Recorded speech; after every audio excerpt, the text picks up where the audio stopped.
Get us in there. Great game. 50 seconds to go. Hurts. Deep shot.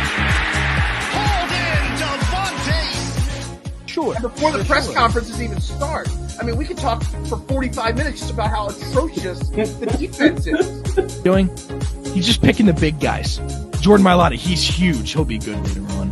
Josh Sweat, he's tall as hell and strong. Let's get him. We'll figure him out. It's working.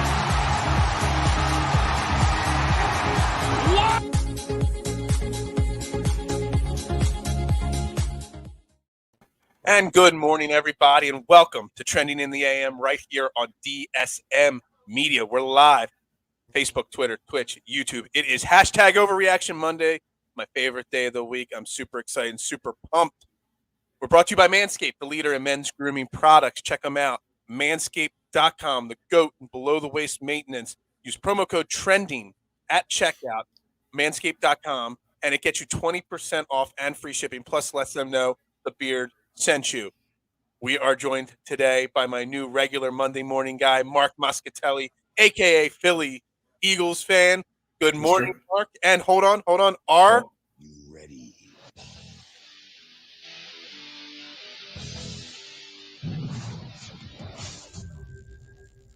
Are you ready for Overreaction Monday? And are you ready for the Eagles Super Bowl run to begin? Oh, absolutely. Absolutely. Love it, buddy. Yeah, welcome to the show. Glad to have you back on, as always. And again, if you're on Facebook, Twitter, Twitch, YouTube, smash those like and share buttons. And make sure you head over to the DSM Facebook or YouTube page. That's the best way to get your comments heard on the air. I can put them up right on the screen, just like that, and we can get all your thoughts. It is hashtag Overreaction Monday. It's supposed to be fun. We're having fun. Some of these statements are not necessarily meant to be real. We're just trying to enjoy ourselves. And being the fact that the playoffs are upon us, and we're in the playoffs. Nobody thought we were really realistically going to make the playoffs. We are in the playoffs. We can have fun this week. This week is all gravy, in my opinion, right? Absolutely. I agree.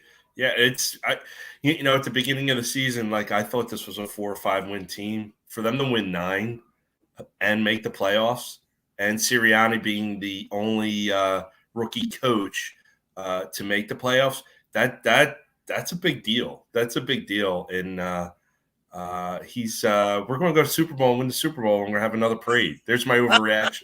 There you go. I love it. Super Bowl, baby. I actually had the Eagles winning 9 games this year, but I had the 9th win not being enough. I had them coming into the Dallas game to end the season, needing to win that to win the division. I didn't think 2 teams were going to come out of the East to make the playoffs. I thought it was the division winner, and that was it. And it was going to come down that last week, whether we were good enough or not. But I will admit, I will self-high-five. I did have a 9-win Eagles team. I just didn't know if it was going to be enough. Just the schedule and the way that all played out. But I'm over all that because we're in the playoffs, and that's what it is. But, we do need to, at least a little bit, real quick, go back and look at, we didn't do a post-game show this week because it was late on a Saturday night. We got to go back and look at Week 18's 4th preseason game against the Cowboys. That's not an overreaction statement. It was a preseason game. No, that was straight truth. Yeah, that's just straight truth. We lost. We got drubbed 51-26. But let's be honest. We held in the first half. We definitely held it close for a little while there right before halftime when the Cowboys start to separate. This is not an overreaction statement. I just want to know is, watching that game, watching a lot of third stringers, practice squatters, did anyone jump out to you and be like, wow, this guy might – because that's what you do. When you watch the 4th preseason game, you're looking for those prospects or guys that might have a future. Did anyone stand out to you as potentially something that we could look forward to maybe into the future or, in case of an injury in the playoffs or something like that? Well, the one guy that looked good blew his knee out, Jackson, which is a damn shame. It was a damn shame. It was. He had battle injuries in the playoffs or in the preseason and finally gets on the field. Yeah, that's a damn shame right there. And I think I might have replied to a tweet or something like this about Howie Roseman. This was a really good game to showcase the so-called drafts, the draft guru, Howie Roseman, and how good his prospects are. And I was not impressed. No. I wasn't, I'm going to go back to the wide receivers. This was a game where Rager and Arcega-Whiteside had a real big chance to showcase themselves, to see what they're about, to maybe take a next step forward. or at the very least justify them being on the roster. And oh boy, did they suck. I mean, the both of them were really not good. And Quez Watkins, again, had a good game and outshined the both of them. He was, what, a 6th-round pick? Yeah, I'm actually not as high on Quez Watkins as other people are. I think he's a really good 3rd slot guy or 4th wide receiver. He's forced to play the number 2 role here on this team. I don't know if he's necessarily a number 2 wide receiver in the NFL, but that might be an overreacting statement, but that's just what I see out of him. He has, he's being misplayed at this point. Well, here's the thing. They've drafted these 2 guys really high that should be 1s or 2s, and they can't even crack it at like 5 or 6. Like that after like 2 and 3 years, that's not good. No. And I was looking at that. The one thing, Phil, though, that was really good. We'll get to Milton. He did have a good game as well. Their offensive line with their 2nd and 3rd stringers, they were still moving that ball. Absolutely. They were still running that ball. I was hoping you didn't go with my first guy that I was impressed with, and that was Andre Dillard. Andre Dillard played well. I mean, he hasn't played all season. Well, he had that little stretch in the middle of the season where Mailata was out for a little while. So he's basically coming cold, hasn't played in 6-8 weeks. And he was out there the first drive or two. I mean, he was moving around the Cowboys' front 4. And the Cowboys, let's remind everybody, the Cowboys were playing to win this game. The Cowboys had, outside of a few guys like Micah Parsons who were on COVID protocols, they played as many of their starters as they could this week. And Andre Dillard was pushing them around. So that's good. Whether I put out a tweet, whether that's to, continue to be a backup on this team or whether that's, to help increase trade value, Howie Roseman maybe can move the former 1st-round pick in the offseason. But Andre Dillard did a damn fine job on Saturday night. Yeah, I was impressed with Dillard. I think he did have a penalty called on him, but at the end of the day, like, with them playing the starters, Cowboys playing the starters and having 2nd and 3rd stringers on the line, like, I expected a bloodbath, but that really didn't happen, at least in the first half. And I was impressed. Throwing another guy out that had a pretty good game was Gainwell. Kenny Gainwell had a really good game. And he looks to have a bright future. I don't know about you, but I expected a good game from him. Yes. I like I said, like everybody, like the defense. I wasn't totally impressed. And the wide receivers were, like I said, Rager and Arcega-Whiteside. I was watching them, and I can't see them being on our roster next year. I mean, what do you think? Rager will be on our roster next year. There's no doubt. If Arcega-Whiteside was on our roster this year, Rager will be on our roster next year. It's Casey. I was going to get back to it, but you just Mark's so upset about the wide receivers. We're back to the wide receivers again. Jason Huntley played fantastic. I'll talk about that in a second. But Howie Roseman's track record is he doesn't give up before the 3rd year on highly drafted, highly invested wide receivers. Hence why I said before the season, I'm like, Arcega-Whiteside will be part of the initial 53-man roster because he's not going to give up on a 2nd-round pick after 2 seasons. He's not going to give up on Jalen Rager, before season 3. Rager will be here next year. But JJ, probably now he's gotten his 3 seasons. It's the same thing he did with Matt Collins. He kept it around, and after the 3rd season, he moved on. And then Matt Collins has gone on to make himself a solid spot in the career. I think Arcega-Whiteside will be in the NFL next year because he's going to then get signed to a team. He's going to be put on their special teams, and as their 5th or 6th wide receiver, no pressure put on the guy. Correct. And he might actually thrive a little bit because that's a big problem. I talk about that all the time. Players drafted out of position get put into positions where they can't succeed because of the undue expectations that draft slot puts on them. But that's Roseman trying to be the smartest guy in the room and trying to. I agree. I don't like that. Just pick the damn guy that is the Jalen low risk, high reward. I have no idea what Roseman was thinking there. I think there's the stories that how or Jeffrey really liked Arcega-Whiteside coming out of Stanford, whatever. But I understood the Rager pick. I didn't like it. I absolutely did not like it. But the Rager pick was because they wanted speed. They were trying to get as many of the fastest guys possible on the outside for Carson Wentz in 2020. And it just didn't work out that way. Obviously, he was a bust. And, they wanted an outside guy. All the draft analysts said Justin Jefferson was a slot guy, which he obviously was not. And I even said that around the draft that he's not. You should still draft him. But yeah, I want to touch on what Casey is saying here. Again, I wanted to bring him up as well. Jason Huntley. He had a really good game. Hasn't seen any action all year. Has been on the practice squad all year. I liked him when we traded for him before last season from Detroit. He got hurt.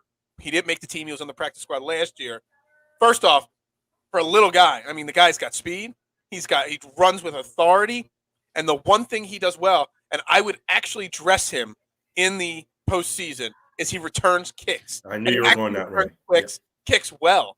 I mean, he had multiple. I think he averaged like 35, 36 yards per kick return on Saturday night. I'm going to bring it up. But, man, the guy was fun to watch. Young kid getting his opportunity. We talked about it being the fourth preseason game. J-Jaw and, Reagor not, taking advantage of their opportunity. Huntley took advantage of his opportunity. All right, so it was 28 average. He had a 35 kick yard, and he had 84 yards return, 84 return yards on 3 returns. So the guy had some burst. I would put him out there right away. I would too. On Sunday. Absolutely. And I think that's part of why Reagor isn't nearly as good as he should be, is because they got him returning kicks and returning punts. He's obviously struggling a lot. Just keep him at the wide receiver position and have a guy like Huntley return kicks and have a little bit of a spark. I mean, Phil, like those yards on 3 kick returns in this day and age on kickoffs is massive. It's massive because nobody returns kicks anymore, and if they do, they barely can get to the 20 because of the way everything is set up.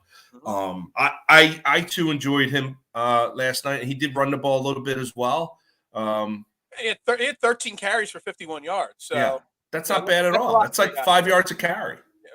4 yards. Oh, 4 yards a carry. The Catholic school math does not work out. Yeah, I didn't do well in math in high school. All right, switching to the defensive side on this fourth preseason game. Already somebody said Milton Williams had a really good game, and he did. But we knew that because he's been part of the rotation this year. We knew Milton Williams was a really strong. I think what did we get him in the 3rd round or the 4th round? I think it was the 3rd round we got Milton Williams. He's really been showing some stuff. But, where I was disappointed in the defense, and again, it was our backups going against their starters, our secondary. We've been bitching and moaning about our secondary for years, it feels like. And there's literally been like 9 additions. We got draft picks in Zick McPherson and all these other guys that we've picked up from practice squads all year long and been stashing. But our secondary, Kayvon Wallace, he led the team in tackles, but he did not look good. We looked really bad in the backup depth area of our secondary. So that tells me that outside of Slay, outside of Maddox and Steven Nelson, I mean, we're screwed if somebody gets hurt come playoff time. Correct. And there's still as much work in the wide receiver room, even more in the secondary room that needs done this offseason for this Eagles team. Yeah, that was a concern. I mean, Dak threw all over the team, and part of that was expected. But again, it's your chance to shine. What can you do? Can you jump on a pass? Can you not? Can you defend a pass? Can you make a big hit? Like I didn't really see much of it. I seen him chasing Cedric Wilson most of the night. So I mean, it wasn't great. In the first round, come the draft, I firmly believe the first 3 picks in that round, in the first round, have to be on the defensive side of the ball, especially if you're intent on keeping Jonathan Gannon for another year. Give him the tools to play with, and like corner, edge rusher, linebacker. I think we've talked about this on a couple of shows now.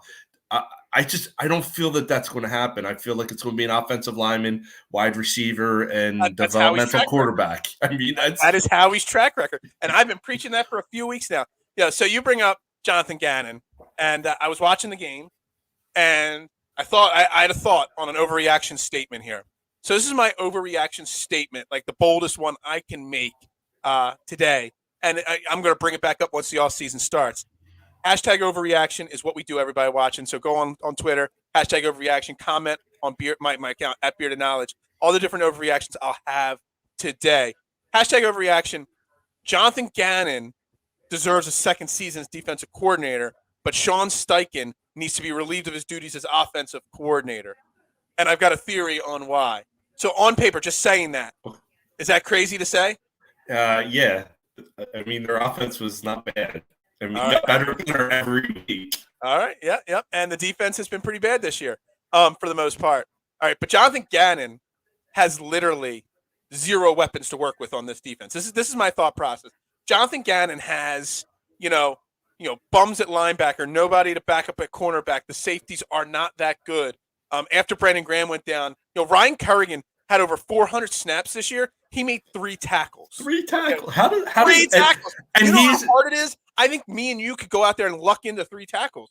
And we're both well past our yes, our all-pro varsity prime days, right? And let it be known that this guy killed the Eagles when he was with the Even Washington last football year team. he was killing the Eagles. Killed the Eagles. Right, so Jonathan Gannon had no weapons.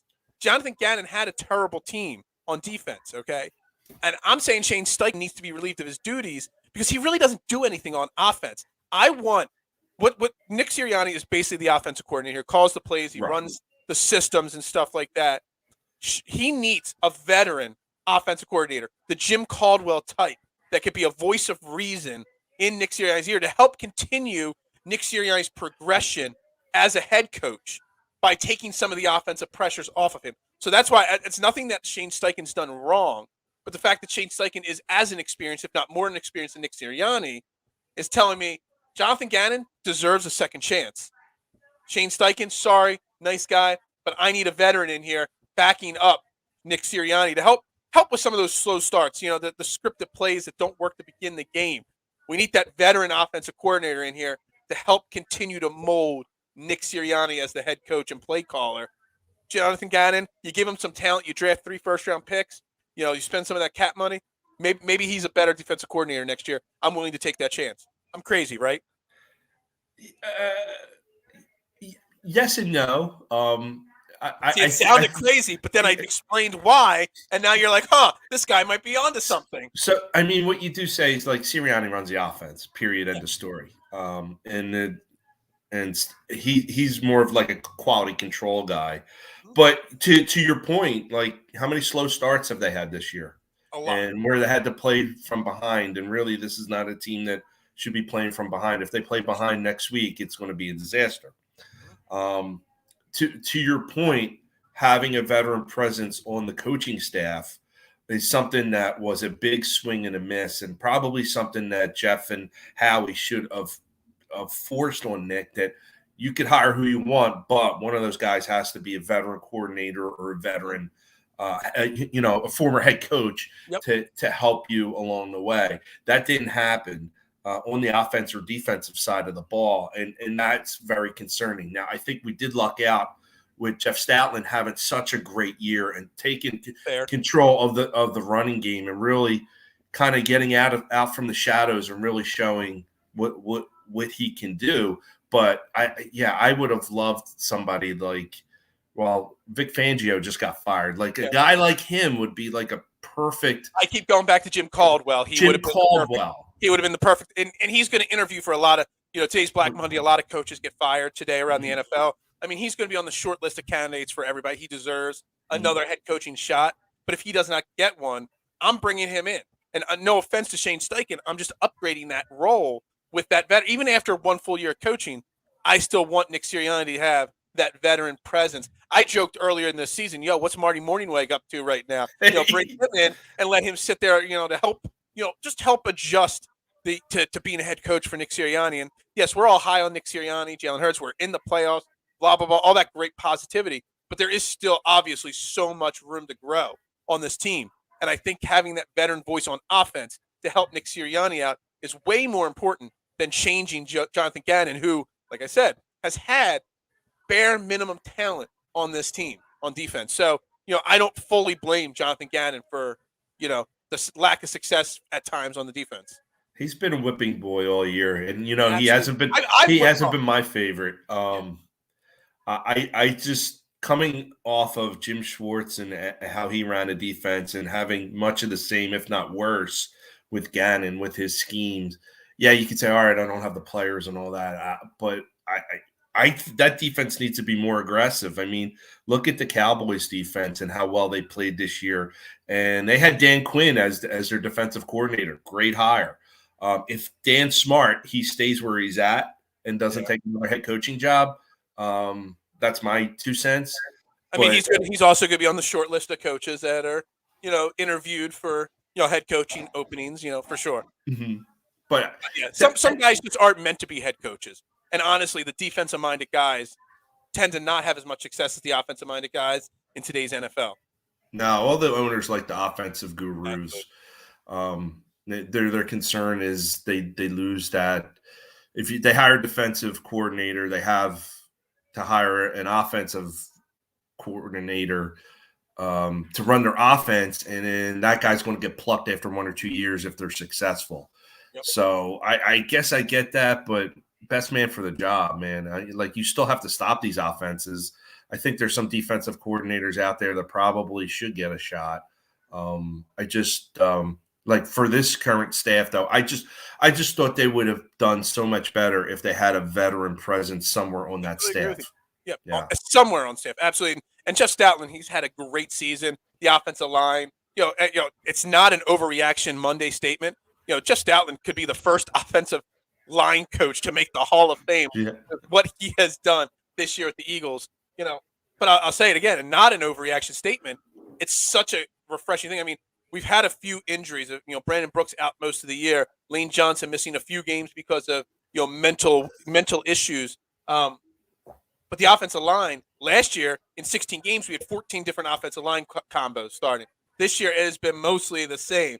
Mailata, Dickerson, Kelsey, Driscoll for a while, and then Herbig and Lane Johnson. I mean, we've had the same core almost the entire season, and it just goes to show when you have a consistent offensive line, how great it's just so any team, as long as you're playing all 16, 17 games together, you get into a rhythm, you start to learn how to work with each other. I mean, it makes running the ball, it just makes everything go so much smoother. So major credit to Jeff Stoutland, but just major credit keeping everybody healthy.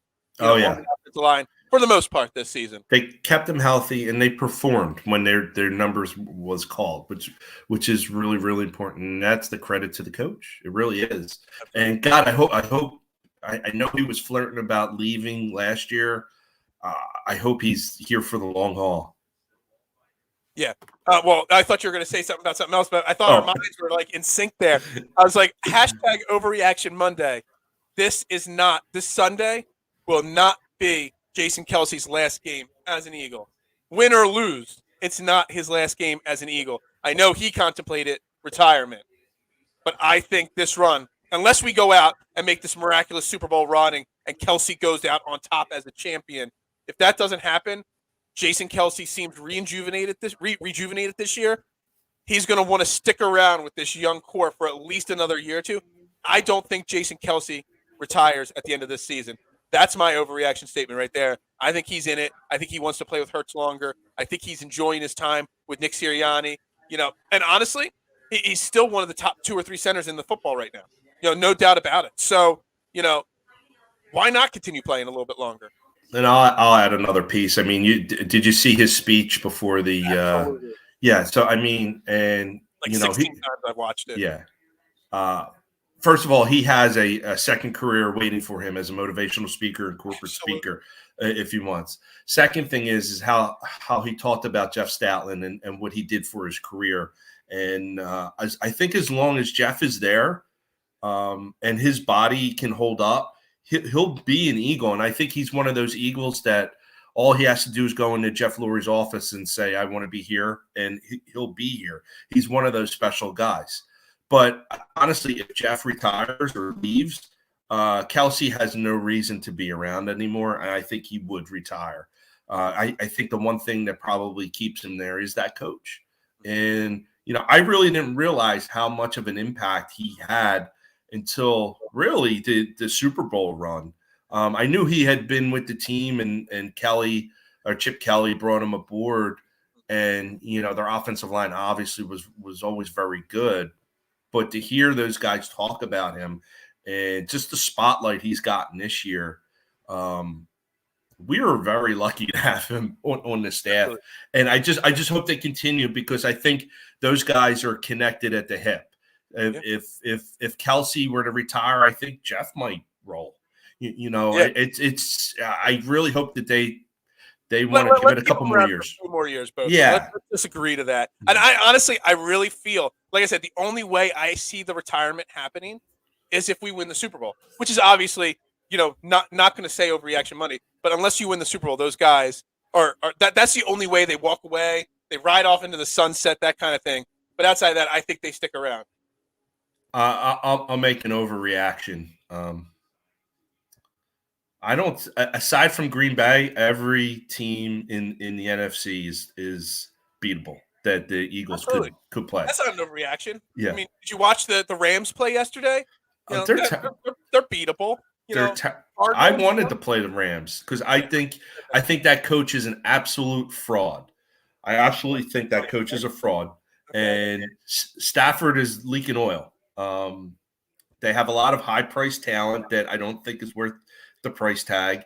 That's a beatable team, and honestly, they have a weak fan base. We would take over that stadium if the 49ers took over their stadium last night or yesterday afternoon. Yeah, there were a lot of 49ers fans. That game was a hell of a football game there towards the end there. I was watching some of that at the end of that game. All right, so let's look at the matchups this weekend then. All right, we'll start on Saturday night. You got 2 Saturday games both in the AFC. You got the Raiders versus the Bengals. Do you have one preference in that game? First off, before you say that, the Raiders and Chargers almost ended in a tie last night. Could you imagine that? Could you imagine the uproar? Hashtag a reaction. Commissioner Roger Goodell would be like standing on his head trying to find a way to change the outcome of that game if it ended in a tie last night.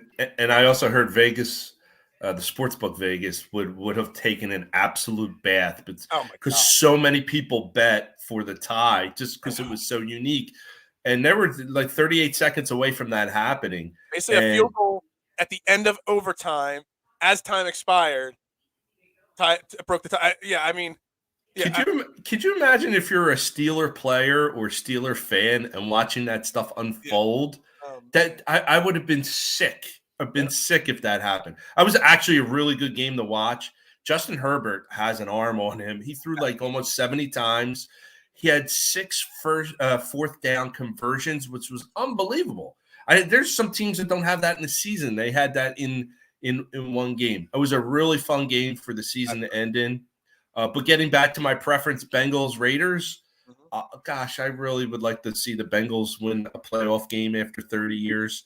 I mean, I think they're kind of due. I saw a message on Twitter today. The last time the Bengals won a playoff game, you could not text your friend about the game. I saw that. Yeah, 1992 was when the first text message was sent. They won a playoff game in 91. That I just laughed so hard when I saw that. That was literally the funniest thing in the world. You could not text your friend about the Bengals game the last time they won a playoff. Yeah, I found that pretty humorous too. It was funny. But listen, the Bengals have Joe Burrow. They got the wide receivers. Raiders on a short week after an OT game might matter, might not. I agree. I think that they spent a lot to win that game last night on a short week. The Bengals rested all their starters on Sunday. Bengals are home. They got some swagger. I think the Bengals are going to finally get off the schneid and win a game and win a playoff game. So I got the Bengals. What's the spread on that, Phil? Do you know? I got it up right now. The opening spread 6.5 points. Bengals favored. Over-under's 49. Yeah, I agree with you. I think the Bengals roll the Raiders. The Raiders have had a tough season. They're kind of in the same boat as the Eagles in the sense where making the playoffs was kind of like gravy. For different reasons. The Eagles because they were a 4-win team last year and they overachieved this year. The Raiders, not the Bengals. The Raiders making the playoffs. I mean, with all the things, the Henry Ruggs, the John Gruden stuff, all the different things that happened this year, just making the playoffs was bonus for them. So I don't think that there is, it's kind of like the Eagles. We win, we don't, whatever. It's a stepping stone. But the Bengals are just too good, and I think they roll. I think that 6.5 point line is even too low. I think it's a 10-point type game.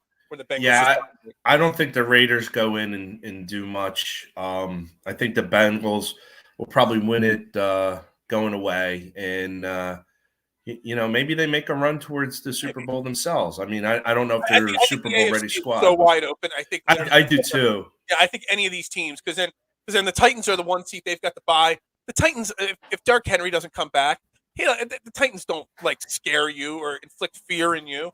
Then you got the Patriots Bills on Saturday night. Third time meeting this year. Again in Buffalo. Rookie Mac Jones, can he beat Buffalo as a rookie in the playoffs? I don't know. But the Bills were my early I had the Bills Packers as my Super Bowl before the season started. Are the Bills really playing that great right now? They still have no running game. It's all Josh Allen. I don't know. That game, a 4.5-point line, it's literally a coin flip to me who can win that game.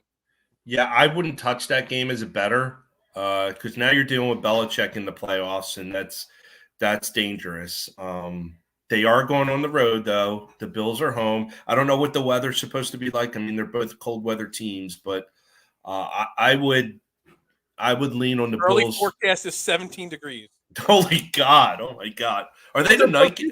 Are they the night game? They are the 8:15 Saturday night game. Why would you put an 8 o'clock game in Buffalo after the sun goes down like that?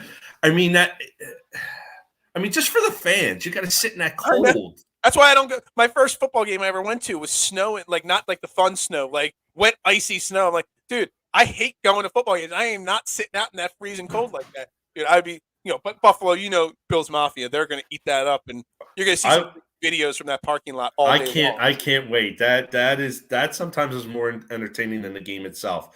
I think the Bills squeak one out against the Pats, only because they're home, and Josh Allen is a fantastic talent and can make things happen. Mac Jones, not this year. We'll see you in a year or two. Get some more the double doink. I would love your boys. You got send it to me and I'll get it on another show for sure. Absolutely. Well, Dominic, reach out to me on Facebook and I'll you send me the clip, and next week on Overreaction Monday, I'll make sure we play it for sure. I have a couple videos. Dom's a good friend of mine, and we talk football all the time and whatnot.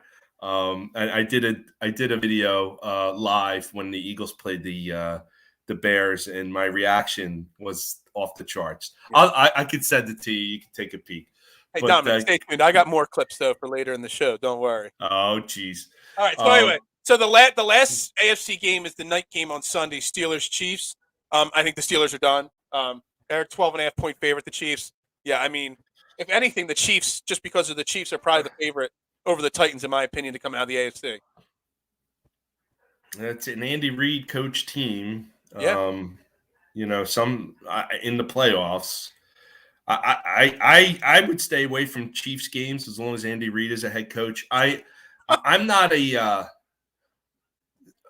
the biggest Andy Reid fan. I think his tenure here, he needed to do more with the team that he had.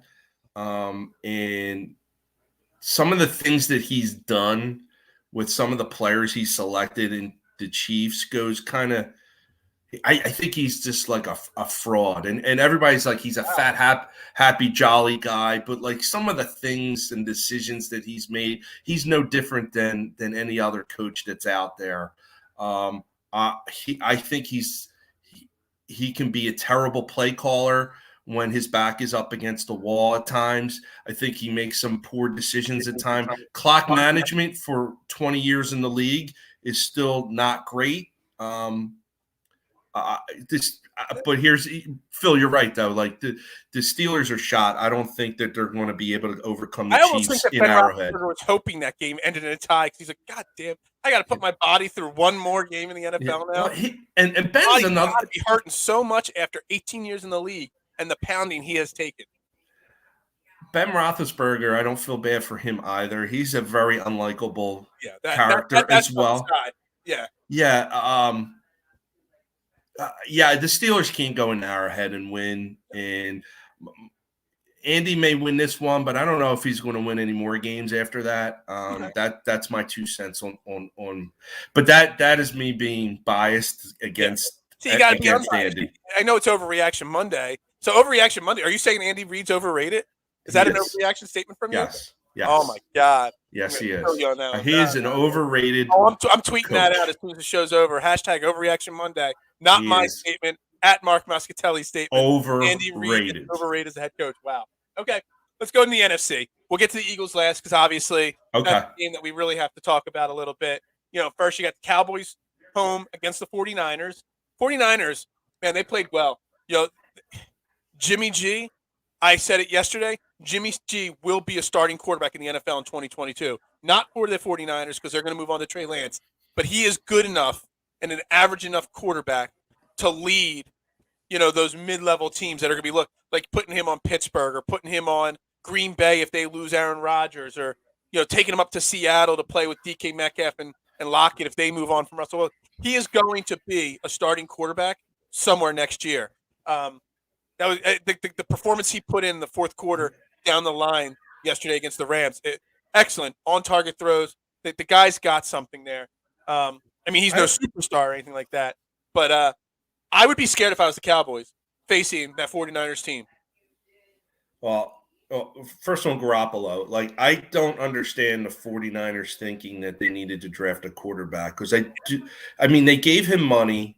Yeah, he blew his knee out, but he's an above average quarterback in the NFL. But these GMs get fascinated with these new kids on the block coming out of college, and sometimes you already have what you need in your backyard. That being said, what was that? What was Trey Lance, the third pick or the fourth pick in the draft? Yeah, he was a top 5 pick, if I'm not mistaken. Definitely top 5. But you know what you could have gotten for Jimmy Garoppolo with a top 5 pick? You could have gotten an elite wide receiver. You could have gotten, an offensive line to protect him. You could have gotten, a top defensive guy. You could have traded back and gotten more pick. There's so much you could have done with that pick there. So yeah, it's kind of crazy there. But yeah.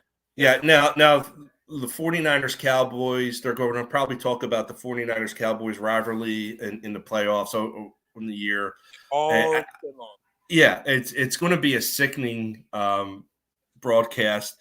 I don't think the 49ers can go into Dallas and win, but I think the game will be closer than you think. The Cowboys and Eagles game, the way they were flexing during that game on how they were beating us the third, and we didn't even have third stringers in. We had practice squatters in. Yep. Guys from the COVID list were coming in, and they were acting like they won the Super Bowl. And I believe in Juju and karma and all that stuff. That's going to come back and bite them. Maybe not against the 49ers, but the next game that they do play. This is going to be the Deebo Samuel coming out party. Deebo Samuel, 77 catches, 1,400 yards, plus all the rushing yards he had this year. People on a national level are going to learn who Deebo Samuel is this week. And, people are going to be surprised at how good he is. Do you think the 49ers are going to beat the Cowboys this weekend? It's Overreaction Monday. It's not my locked-in-stone bet. But sure, on Overreaction Monday, I'm picking the 49ers to win. I would love it. Sunday than I have all year, since the Eagles played them.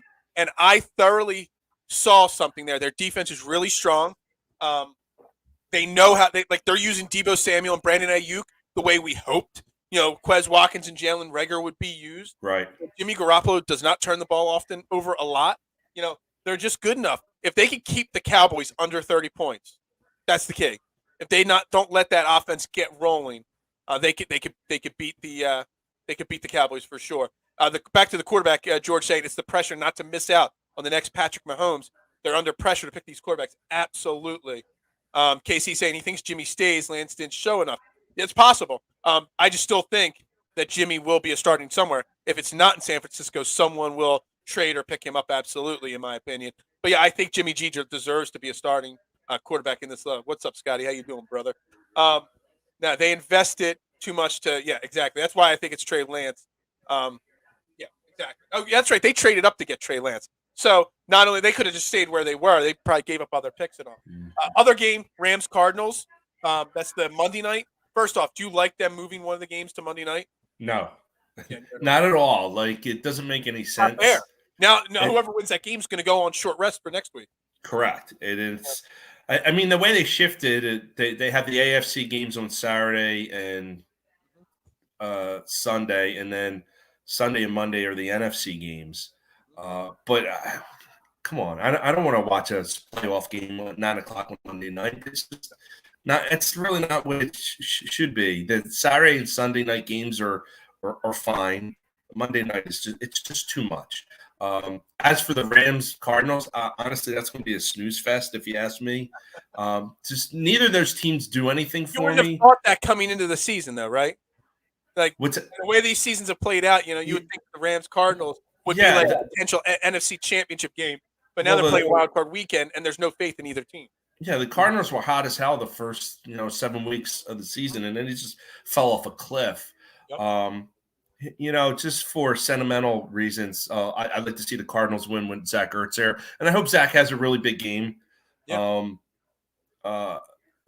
But again, I don't think either of those teams would do much beyond winning their first playoff game. I don't think they're a serious contender. In that game, the two things I'm going to say about that game: one, Cooper Kupp, in my opinion, number one wide receiver in the NFL, hell of a season.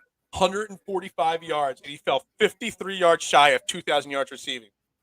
That's amazing. The guy was I drafted him in the DSM Fantasy Football League in like the 4th or 5th round. Talk about a steal. Cooper Kupp, 145 receptions, 1,947 yards. That's awesome.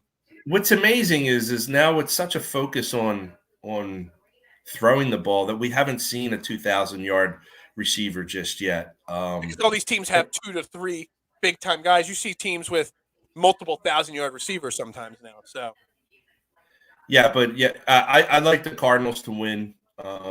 Again, sentimental reasons. I'm going to see Ertz win another playoff game. I think he deserves it. He actually hasn't played bad over there. Kyler Murray, I'm not sold on that dude. I don't understand the fascination. Just because he's a little guy and can throw the ball and he gets compared. Everybody's looking for the next Russell Wilson. Yeah. Everybody's looking for the next Russell Wilson. That's the Kyler Murray story there. Dude, if I was Kyler, I would have signed with the Oakland A's and he would have probably had a $300 million contract by now, but that's just me. Yeah. Hashtag overreaction Monday. Matthew Stafford has to win this game. I don't even know if it's an overreaction statement, but I mean, everyone complained about him in Detroit, how great of a quarterback he is, and he had no weapons. Well, he's got the best wide receiver. He's got Odell. He's got Tyler Higbee. He's got weapons in the Rams, and he's got supposedly, who you said you don't like as a coach, but an offensive genius as a head coach in Sean McVay. Hashtag Reaction Monday. Matthew Stafford absolutely has to win for his reputation in the NFL, or he's just going to go down to being a good, above average quarterback and not as elite as people think. No, I think Sean McVay has to win. I think that is. Sean McVay at least has made one Super Bowl as a head coach, with Jared Goff. Yeah, that pisses me off because if we would have played the Rams, we would have smoked them in the championship, and then we would have went and beat the Patriots back to back. Don't get me started on that team. George, I'm not saying Matthew Stafford goes where he doesn't win. I'm just saying that this is his best opportunity to prove that he's the elite quarterback that people talk about him as being. And I mean, he didn't win anything in Detroit, and now he's got this elite team, and at moments has struggled this year. I coming into the season, you would have said maybe the Rams are the best chance at knocking off Green Bay in the NFC. Now will they? I don't know. Matthew Stafford has to win just for his reputation, in my opinion. Otherwise, next year it's going to be more talk. Well, next year's talk will be Matthew Stafford. Can he not win the big game? Can he not get it done in the big moments? I mean, yesterday was a big moment against San Francisco, and they blew it. George agrees with you that McVay is overrated, by the way. There you go, George. George is a smart man. Yeah, here we go. All right. So Stafford, I don't think it should fall on his shoulders. It's not like he is a young quarterback that has been with the Rams a long time. He's been in the league 12, 13 years or something like that. He hasn't won much. He has. Well, he's also played for the Lions for the bulk of his career. I think it was a smart move to get out of Detroit, and he had an excellent season with the Rams, and he did have the weapons. But I don't. So losing and going out the first round would be another knock on his reputation. He almost threw for 5,000 yards. That's great, but he's almost thrown for 5,000. He may have thrown for 5,000 yards in his career. I don't know, but I think the whole lack of weapons in Detroit was overrated a little bit of a storyline because he still is supposed to be this elite quarterback, and elite quarterbacks can elevate mediocre talent sometimes. and he didn't do it. So they can, but he's got Cooper Kupp, and if you can't win with Cooper Kupp as your number one wide receiver, Odell and Robert Woods before he went down, and Van Jefferson, they had Djax a little bit. Henderson, their running back's really good. Higbee's a really good tight end. They've got three of the best defenders in football on their team. Going out in the first round would be a black mark for McVay, but it would also be a black mark on Matthew Stafford's resume for sure, in my opinion. You're not going to convince me otherwise. Well, that's your opinion. I think overreaction Monday. I don't think it should fall squarely on his shoulders. He's coming to a team that already has a reputation, and I don't think he should be taken down by that. I think he's had a Hall of Fame career, but he doesn't have much of a resume beyond a regular season. That much I do agree with. We'll see what happens. Dan Marino of this era, great regular season quarterback, terrible in the playoffs. At least Dan Marino played in one. I think equating him to Dan Marino is a little bit of a stretch, but overreaction Monday. Yeah. So I give the guy a little bit of slack. I think that was a good move that they made for that trade, and it was a smart move because I think Goff is a terrible quarterback, and but we'll see on Monday night. We'll see what happens. All right, let's get to the Eagles. Eagles play the Buccaneers, 1:00 game on Sunday. My favorite time for football. I much prefer. I'm probably in the minority. I love 1:00 football games. Gets it over with, then I can have dinner and do whatever else. The Eagles are 9-point dogs. We're just going to spend we're going to be talking about this game all week on DSM Media. So make sure you're tapped in, subscribed, and all that great stuff, and following. But so real quick, Eagles are 9-point dogs against the Buccaneers in Tampa. Come on now. Give me some kind of an overreaction statement that says the Eagles are going to beat Tampa Bay on Sunday. All right, you want to hear a statement? You ready, Phil? Yeah. Eagles win outright. Yeah, they don't need the points. It's weird. They opened up at they were 6-point dogs, and now I've seen it as high as 9.5. Okay. So all the money's going on Tampa, or at least early. Listen, Brady is Brady, Gronk is Gronk, but Brady is not much younger than I am, and I'm pretty old. And Gronk is, he's been banged up the last couple years, but I mean, he's still very, very good. Evans, what happened to Evans last night? He kind of got hurt. I'm not sure. There's no official prognosis on Mike Evans just yet. So they're a little short on receivers, but they have a really good defense. I would think that they would come all out against Hurts and company. I do think. Gosh, I would hope that there would be somebody in that building to talk about what the Tampa Bay Buccaneers franchise did to our franchise back in the 2002 championship and paybacks.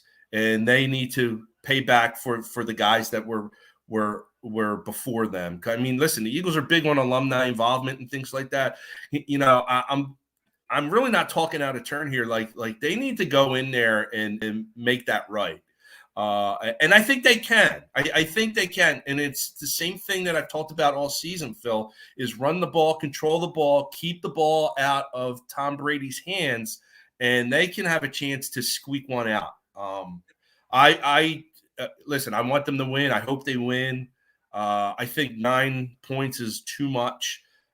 Because the Eagles, I mean, it was only a 6-point game. I mean, they scored late on the game earlier this season. There's a book on the game on that game. I'm sure Nick will be able to decipher it and game plan much better than what he did earlier in the season. I think it's going to be a fun game. I think it's going to be close, and I think the Eagles are going to be able to win this one. Let's take the Eagles plus 9.5. Yeah, there you go. I hope the Eagles win. And again, if I can get it locked in at plus 9.5, I might break my rules and bet the Eagles because I don't bet the Eagles. I think there's realistically speaking, let's see what we got here. More picks than we had points. Yeah, I will never forget. Exactly. So, if Mike Evans plays and is healthy, obviously, he's a huge weapon. I think it comes down to Tom Brady and Gronkowski. I mean, yes, Gronkowski's older, more beat up and all, but he's had a heck of a season when he's played this year. And we have nobody to cover Rob Gronkowski. Our linebackers cannot guard Rob Gronkowski. Our safeties cannot guard Rob Gronkowski. I fear that, and I worry that. I could see this being a game where Rob Gronkowski goes off for 150 yards and 2 touchdowns, and that scares me right there. But like you said, running the ball and keeping the ball out of Tom Brady's hand, the over-under's at 49, and I could see it hitting the over. I could see a 30-21, kind of game easily, or 31, 24 easily. But also, if we dominate the time of possession by running the ball, and if we could keep it to the under, where it's a 21-17 game because Tom Brady doesn't get into a rhythm and stuff like that, then I could see us winning the game. But it's going to be us controlling it and not falling behind. If we have those slow starts again, which, you can't have that at all. Time, we're not going to be down 10-0. We're going to be down 21-0 in a blink of an eye, and then we're done. I've talked about it all year, so it's not a hashtag overreaction statement. Is our front four not getting home? The only chance you have of slowing Tom Brady down is to put pressure on Tom Brady.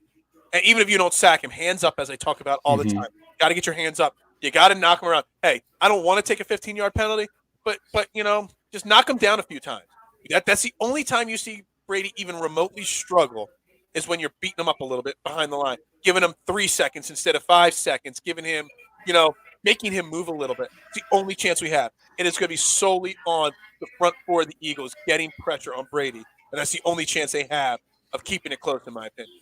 This is a spotlight on Jonathan Gannon. Absolutely. Jonathan Gannon, if we lose 30-24, but the defense plays decently, it's just Tom Brady's better. But if we go out there and Tom Brady puts up 500 yards and we look bad, that's where the spotlight's going to be. How competitive can he keep it on defense there? Yeah, I think this is a big game for Gannon, and I hope he game plans something to, like you said, get the pressure on Brady. I mean, when any quarterback, you get pressure on them, they get rattled, they turn the ball over, they make a mistake, or they're not accurate. Listen, if you can't get to Brady, or you can't make him uncomfortable and get him moving in the pocket, he will eat you alive. Whether he's 26 or 46 or however old he is, he's that good. It's this is a big spotlight on that defense, and we'll see what they're made of this Sunday. I'm confident in the offense. Again, they're going to stick to what works. They're going to decipher what worked or what would work against Tampa, because I think Nick will game plan much better. I think they'll be able to score points, but it all comes down to the defense. Defense and protecting the ball. All right, so it's hashtag Overreaction Monday, but it's also National College Football Championship game tonight. Alabama versus Georgia, SEC title game recap. I could care less about the game. I know you're probably on the same board. I'm not a huge college football fan. Will the game be on? It depends what time I get home from work and how tired I am. But Georgia's a 2.5-point favorite. Do you care? Do you have a prediction for the game? Or are you just tired of seeing Alabama in the title game every single year? I'm tired of seeing Alabama every year. But all kidding aside, I think Georgia does win this one. Okay. And God, I hope Howie Roseman is watching the game, because can we take all 3 first-round draft picks from just this game? Yeah, I mean, we took the first 2 picks, Devontae Smith and Landon Dickerson from Alabama, and look out, we finally took kids from and look at how great they worked out in their first year. This is. If you put a Georgia or an Alabama, I'll say Alabama in the NFL, Alabama will probably be like a 7-8 win team in today's. I wouldn't go that far. I mean, every year they're cranking out first round talent, and then they produce in the pros. So I would. I think it'll be a blowout by Georgia. I think Georgia kind of runs away with this one. Maybe like we'll say 31-17. Okay. And it'll be over by the third quarter, and we can all go to bed early.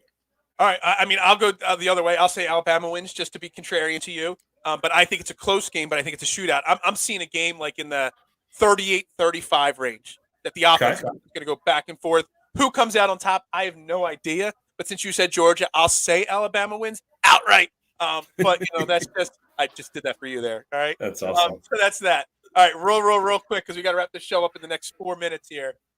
Sixers play tonight. Rockets again in Houston. They just beat the Rockets a few games ago. I believe it's 7 games in a row the Sixers have won now. Do they keep their streak alive tonight? And does point center Joel Embiid continue to play MVP ball tonight against the terrible Houston Rockets? I don't see why not. Why? Let's make it 8 in a row. Get to 8 in a row, yeah. I love Joel Embiid. He's an athlete that just gets it. He gets it, and he is a well-liked teammate, and he's basically kind of told Simmons, like, forget you, I'll do it myself. But I'll say this, Morey's got to do something. He cannot just let this linger on and on and on. You're wasting a fantastic season by Embiid. They have to figure out what to do with Simmons and get somebody back in here to help this guy. He deserves it. And if he doesn't, like, eventually Embiid will throw his arms up and want to come and get out of here. And I don't want that to happen. Hey, I have a hashtag overreaction statement that I said over the weekend. I'm going to bring it up here on the show. Hashtag overreaction Monday. Point center Joel Embiid is greater than point forward Ben Simmons. That's not It's so crazy. out of the realm. All of a sudden it's like he watched Nikolai Jokic's game as a point center and controlling the ball. He's like, yeah, I could do that too. Hold on a second. And all of a sudden, the last 2 or 3 games, you see him bringing the ball up almost every play, running the offense, at the top of the – it's hilarious to see a 7'2", 285-pound man do that, but just goes to show how great of an athlete he is. And he really is. And I harken back to one of my favorite movies, A Bronx Tale. There's nothing worse than wasted talent. There you go. He has the fact that he learned how to play basketball by watching YouTube and just being otherworldly as a player versus Simmons, who's has all the talent in the world and had all the gurus around him and the coaches, who elects to sit home and pout.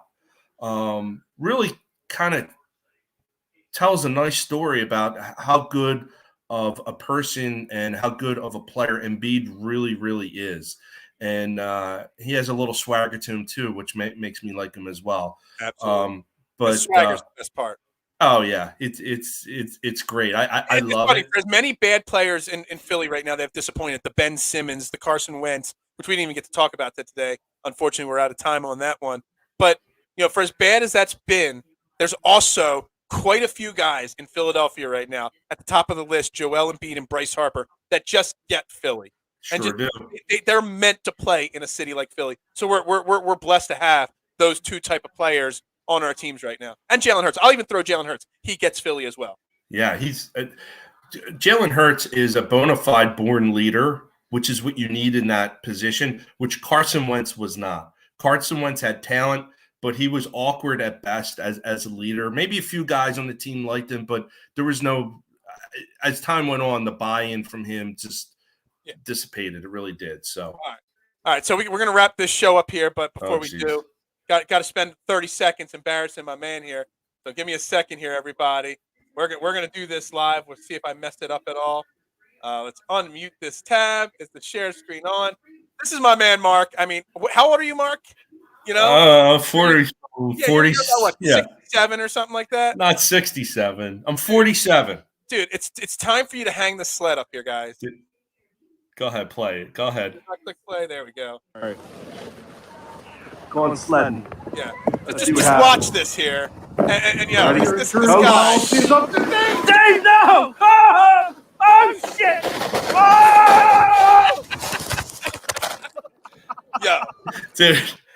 Hey, that looked like so much fun. That was the second time I had went down the hill that day. The first time I went down, I estimate I was doing about 40 miles an hour, and I went all the way to the middle of the field there. So I live near a great sledding hill there, and a buddy of mine was behind me and gave me a little bit of push, and I wasn't ready. Excuses, just like the Eagles or the Cowboys will have this weekend. Excuses. And the sled that I was on exploded at the end of the. Dude, all I can see, I want a guy out there that's capable of making videos to take that video and then do it side by side with Chevy Chase from from Christmas from Vacation. Christmas Vacation. Put the two side by side. We can vote on which one was better. I'm not sure if anyone out there is capable of doing that, but if you are, let me know, and we will make that video because I had a blast watching it. I don't like the snow. I don't like the cold. I rather watch your videos of having fun in it than doing it myself because I don't want to be cold. Plus, I'll probably dislocate my hip if I do something like that. I was sore the next day, and I'll tell you this: if I could give you any advice, Phil, never grow up. I am an old guy that has the attitude of a 15-year-old, and that'll never change. That's are you a parrot head like me? No, I'm not. See, I'm that's not my parrot head mentality as well. Never grow up, but and that stuff. Yeah, I love that. Mentality for sure. Anyway, trending in the AM right here on DSM Media. We're live every day, Monday through Friday. We'll be back tomorrow morning, 8:30 a.m. I got Jimmy Smith from On the Road to Victory. He is not only a big Eagles fan like all of us, but he's been the one preaching since day one that Jalen Hurts was the real deal. He'll be on the show tomorrow. We're going to talk Eagles more. We're going to continue to dive into the playoffs. Jam-packed show. Jason Voorhees will be back this week at some point, and so will I believe I have Connor Miles from SI.com coming on Thursday. So we got a jam-packed morning show this week. Still working out some of the details for the week, but we're gonna rev up as the week goes on. Eagles playing the Buccaneers on Sunday, 1:00. I can't wait. Hashtag Overreaction Monday. Follow me on Twitter at Beard and Knowledge, and I will continue with all these overreactions. I forget which one am I supposed to call you out on? I forget already. The first one of the show. What? What's the? Andy Reid being overrated. Yeah, Andy Reid. Yes, he's overrated. Hashtag Overreaction. Andy Reid's an overrated. Mark Muscatelli, not from me. Hey, and everybody shoot Mark a follow on Twitter at Mark. Yeah, absolutely. Muscatelli. You won't be disappointed. The guy is basically just like me. A diehard. It's got lots of passion. So I appreciate you coming on. And again, this is going to be the new regular morning show on Mondays. It's going to be me and Mark. Sometimes Jason. Maybe I'll get a guest here or there. But Mark is now officially part of my Monday morning routine here. Right. So welcome him to the team. Everybody have a great Monday. Again, we're brought to you by Manscaped, the leader in men's grooming products. Check them out. Manscaped.com, promo code trending. Lets them know I sent you from the show and get you 20% off and free shipping. Hey, all I could say is it's time to say go Birds, right? Go Birds. Go Birds.